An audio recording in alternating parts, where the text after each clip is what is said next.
हम क्या करने लगे हैं, जो मैं आपको बता रहा था, ये जो क्वेश्चन है, इस क्वेश्चन को मैंने आपको बता दिया। आपने लेवल 2 नॉलेज अचीव करना है। फिर आप पहले पैराग्राफ में क्या करें कि बताएं कि मार्केटिंग ऑब्जेक्टिव को फाइनेंस डिपार्टमेंट की जरूरत क्यों होती है ऑब्जेक्टिव अचीव करने के लिए, जैसे मैंने बताया। दूसरे पैराग्राफ में आप बता दें मार्केटिंग ऑब्जेक्टिव को ह्यूमन रिसोर्स डिपार्टमेंट की जरूरत क्यों होती है मार्केटिंग ऑब्जेक्टिव अचीव करने के लिए। ठीक हो गया? इस तरह से आपने बॉडी बना ली। और इवेल्युएशन में आप क्वेश्चन की स्टेटमेंट को एड्रेस करेंगे। अच्छा, एक बात मैंने आपको जैसे बताया, आप कोई बच्चा चाहे तो इवेल्युएशन इन द बॉडी भी कर सकता है।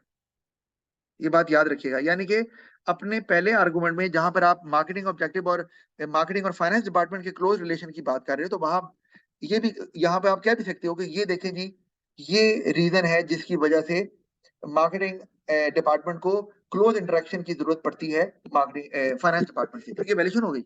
आप जब ये लाइन लिखोगे, इसे बोलते हैं वैल्यूशन इन द बॉडी। इस तरह आप दूसरे पैराग्राफ में भी कर सकते हो। इस तरह से आपको एवेल्यूशन पे जो फाइनल एवेल्यूशन होती है ना, उस तक पहुंचने से पहले ही आपको 1 2 3 नंबर तक एवेल्यूशन के हो सकता है मिल गए हो। अच्छा, और अगर नहीं, आप ये भी कहते हो कि मेरे ख्याल में क्लोज इंटरेक्शन की जरूरत नहीं है, क्योंकि एक मीटिंग काफी होती है साल के अंदर या 6 महीने में। और वो कब, जैसे मैं आपको एग्जांपल देता हूँ, जरा सुन लें आप। मैं एवेल्यूशन द बॉडी भी बता रहा हूँ आपको। मैं कहता हूं कि अगर एनवायरनमेंट स्टैटिक है बिजनेस का, लॉट ऑफ कंपटीशन नहीं है, कस्टमर का जो डिमांड है, जो ट्रेंड है, जो टेस्ट है, वो तेजी से चेंज नहीं होता, तो फिर फ्रीक्वेंट मीटिंग्स की जरूरत नहीं है और क्लोज वर्किंग रिलेशनशिप की जरूरत नहीं है। तो उसमें वन टाइम मीटिंग काफी है जिसमें बजट एलोकेट किया जाए और मार्केटिंग डिपार्टमेंट जस्टिफाई करे कि why would that amount be needed in the whole year. तो वो काफी होगी, इसलिए डिटेल। तो ये भी एवेल्यूशन, आप क्वेश्चन की स्टेटमेंट को एड्रेस कर रहे हैं ना एवेल्यूशन में, तो जरूरी नहीं है इंटरेक्शन, आप बता सकते हैं। अच्छा, या आप उल्टा भी जा सकते हैं कि अगर एनवायरनमेंट डायनामिक है और तेजी से चेंजेस आ रही हैं, कभी आपको बजट ज्यादा चाहिए होता है, कभी कम चाहिए होता है, कभी कस्टमर ज्यादा डिमांड करते हैं, तो वहां पर आपको फ्रीक्वेंटली शायद फाइनेंस डिपार्टमेंट के साथ इंटरेक्शन करनी पड़े। ये ये भी एवेल्यूशन आ रही है, तो आप बॉडी में भी एवेल्यूशन सर जी कर सकते हैं। चलिए ये पॉइंट लिख सकते हैं कि इंटरेक्शन की जरूरत है, अगर नहीं करेंगे तो वो कागजों में हेरा फेरी हो सकती है। यार ये आप कैसे कैसे पॉइंट निकालते हो। नहीं नहीं, वो हेरा फेरी वाली बात नहीं यहाँ पर लिखनी। अच्छा, और आप बॉडी में भी कर सकते हैं, या आप एंड पे जो वैल्यूशन कर रहे हैं ना, तो फिर आपको एंड पे वैल्यूशन बड़ी सॉलिड होगी। अगर आपने कम वैल्यूशन की तो आपको 6 नंबर नहीं मिलेंगे, वो फिर डिटेल्ड वैल्यूशन होगी तब मिलेंगे। अच्छा, एग्जामिनर कहीं नहीं कहता कि आपको वैल्यूशन इन द बॉडी करनी है, लेकिन अगर आप करेंगे स्लाइड, तो मैं आपको ये आइडिया दे रहा हूं, तो आपको फायदा होगा। लाइन लिखने में हर आर्गुमेंट के बाद क्वेश्चन की स्टेटमेंट को एड्रेस करने में कोई मजाइका नहीं है। अच्छा, तो अगर कोई बच्चा नहीं भी करेगा ना, तो मैं जब आपके आंसर चेक करूंगा ना लाइव इन द क्लास, तो वहां पर मैं ऐड कर दिया करूंगा, आप फिक्र ना करें, ताकि आपको और बेहतर पता चले। तो ये जो 8 नंबर जो बी पार्ट है, 5B, ये अब्दुल्ला जाहिद आपने अटेम्प्ट करना है। ठीक है? अब्दुल्ला को प्रॉब्लम तो नहीं है ना अटेम्प्ट करने में, कर लोगे ना अब्दुल्ला नहीं जाहिद? सर। अच्छा, ओके। अब्दुल्ला आपने ये अटेम्प्ट करना है, और दूसरा हसन मेहदी आप अटेम्प्ट करोगे। ठीक हो गया? मेहदी करोगे आप? सर ये वाला रहने दे। अच्छा, ओके, ऑल राइट। आप अगर नहीं कंफर्टेबल तो कोई प्रॉब्लम नहीं है, हम किसी और को असाइन कर देते हैं। हम जुर्वा को असाइन कर देते हैं। जुर्वा, अब आपने लेटेस्ट पैटर्न के मुताबिक लेवल 1 2 3 को जेन में रखते हुए इसका आंसर देना है और मुझे भेज देना है आज। फाइन जुर्वा? जी सर, ठीक है ओके, इंशाल्लाह। All right. तो ये बहुत ज्यादा इफेक्टिव होगी एक्सरसाइज। अच्छा, आगे चलते हैं।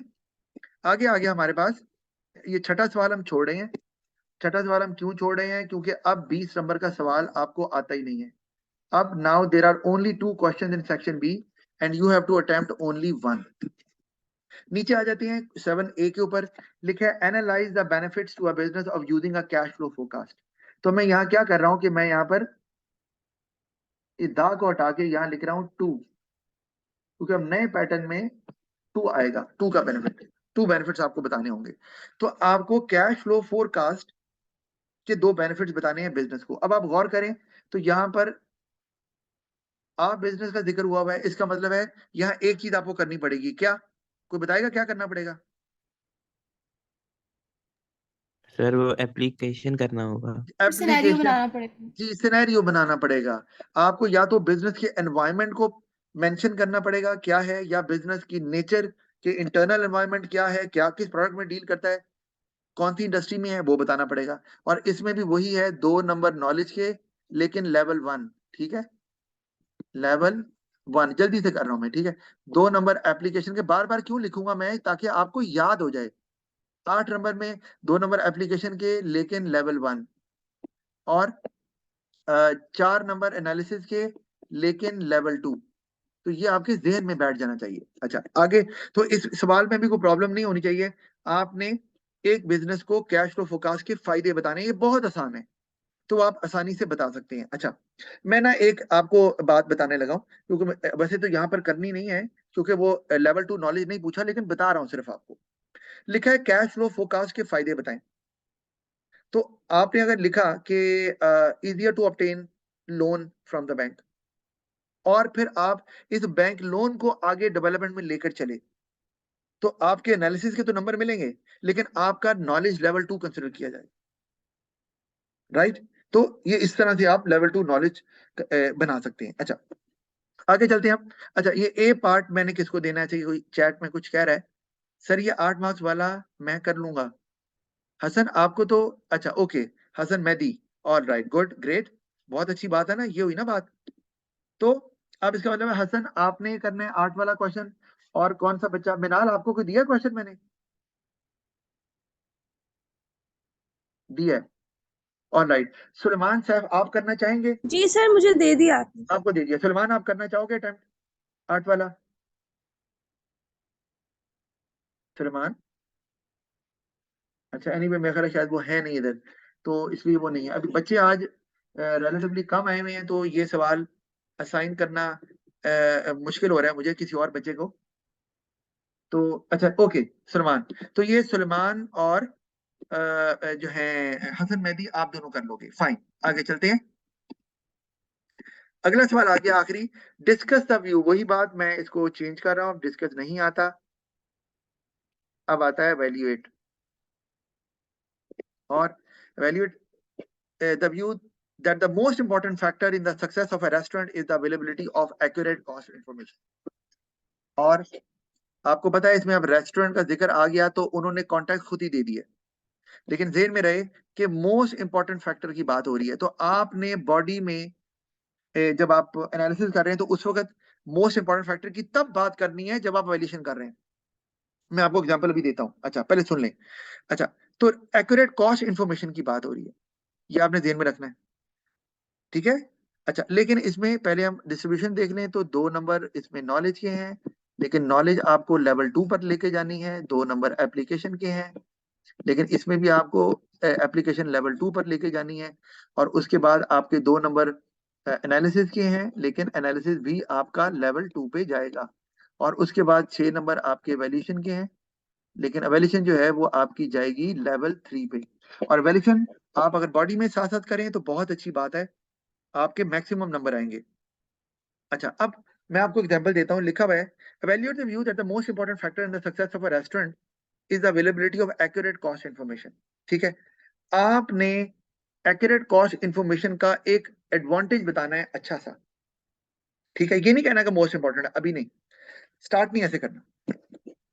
आपने एडवांटेज बताया और आपने ये कहा कि एक्यूरेट कॉस्ट इंफॉर्मेशन से आपको ये पता चल जाता है, उससे आप जो है ना वो प्राइस सेट करने में आपको हेल्प मिलती है, अगर आपको कॉस्ट का पता हो। और प्राइस सेट करने में हेल्प मिलने से क्या होता है कि उससे आप कॉम्पिटिटर्स के मुकाबले में क्या प्राइस रखनी है, कंपैरेटिव प्राइस क्या हो सकती है, या आप कितनी प्राइस लो कर सकते हैं, keeping into view your cost information, तो आप ज्यादा कंपैरेटिव हो सकते हैं इन टर्म्स ऑफ प्राइस। लेकिन ये तब होगा जब आपके पास एक्यूरेट कॉस्ट इंफॉर्मेशन है। उससे क्या होगा, customers would switch to your restaurant, और आपकी क्वालिटी अगर अप टू द मार्क है और प्राइस रिलेटिवली कम है, तो आपकी सेल्स बढ़ेगी या मार्केट शेयर बढ़, ये मैं क्या कर रहा हूँ, डेवलपमेंट हो रही है पॉइंट की, ठीक है। अब मैं आपसे, मैंने डेवलप कर दिया, ओके फाइन। मैं नीचे एक लाइन लिख देता हूं, तो कि ये जो मैंने बताया कि प्राइस की बात, तो मैं लिखता हूं नीचे कि price is one of the setting a reasonable price is one of the most important factor for the success of a restaurant business. ठीक है, प्राइस मैटर करती है लोगों को, ठीक है। तो ये क्या हुआ, ये मैंने एवेल्युएट कर दिया कि एक्यूरेट कॉस्ट इंफॉर्मेशन, चूंकि प्राइस, तो मैं ऊपर क्या कह सकता हूँ कि द अबव रीजन जो मैंने दिया है प्राइस के पॉइंट ऑफ व्यू से, the above reason might be the most important for the success of a restaurant. तो ये मैं एवेल्युएट कर दिया, ठीक है। तो आप इस तरह से 1 से 2 नंबर एवेल्यूएशन की बॉडी में भी ले सकते हैं, अपने पॉइंट को मेंशन करके उसकी इंपॉर्टेंस को हाईलाइट कर दिया जाता है। तो ये किया जा सकता है, ठीक है।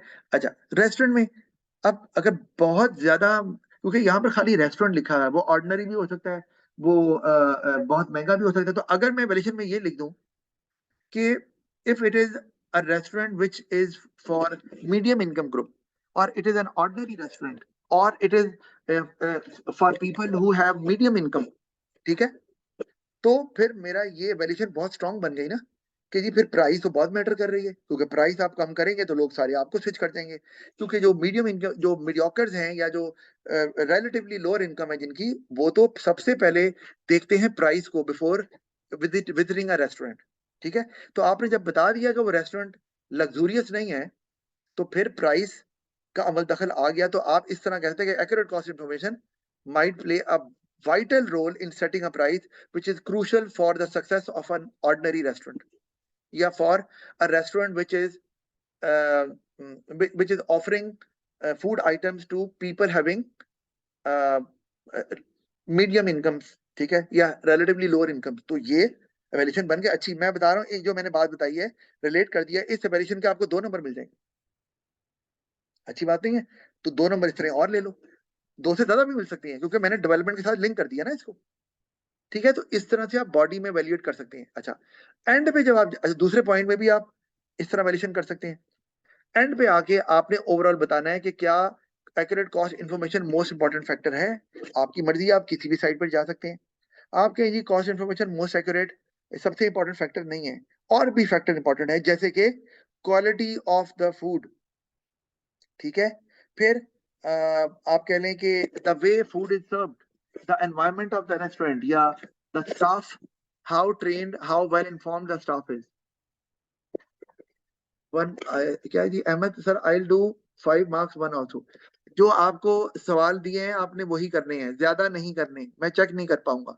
तो जिनको जो क्वेश्चन दिए हैं वही करने हैं, उससे बाहर अभी नहीं निकलना, राइट। अच्छा, तो ये बात हमें समझ आ गई। तो एंड पे फाइनल वैल्यूएशन होगी आपकी, जिसको हम लेवल 3 वैल्यूएशन कहते हैं, जिसमें आप ऊपर जो आपने आर्गुमेंट बनाए हैं, रेज किए हैं, उनको आप यूज करके फाइनल वैल्यूएशन दे सकते हैं कि मेरे ख्याल में ये ज्यादा बेहतर है। मैं देखता हूं कि आप इसको किस तरह से करते हैं, लेकिन बी वाला मैंने किसी को एलोकेट नहीं किया अभी तक, सब और सारे बच्चे आई गेस कवर हो गए हैं। तो ये किसको एलोकेट किया जाए, कोई भी अगर बच्चा वॉलंटियर है, क्योंकि सारे कवर हो गए जो ये करना चाहता है सवाल, कोई है बच्चा? सर मैं ही कर लेता सर हूँ। मैं कर लेती हूँ। या आपने क्या, और किसने, और कौन बोला है या के अलावा? सर मैंने जुर्मा ने कहा है। अच्छा ठीक है, जुर्बा, ठीक है जुर्बा आप कर लो, और या आप भी कर लो ये, क्योंकि आप दोनों अच्छे आंसर्स लिखते हैं। तो देखते हैं कि आपका आंसर कहाँ तक जाता है, क्योंकि अगर आपने फ्लॉलेस आंसर लिखना शुरू कर दिए तो बस फिर आपका तो level sky is the limit है, और हमारे पास महीना पड़ा पूरा, टेंशन कोई नहीं है। तो ऑल राइट,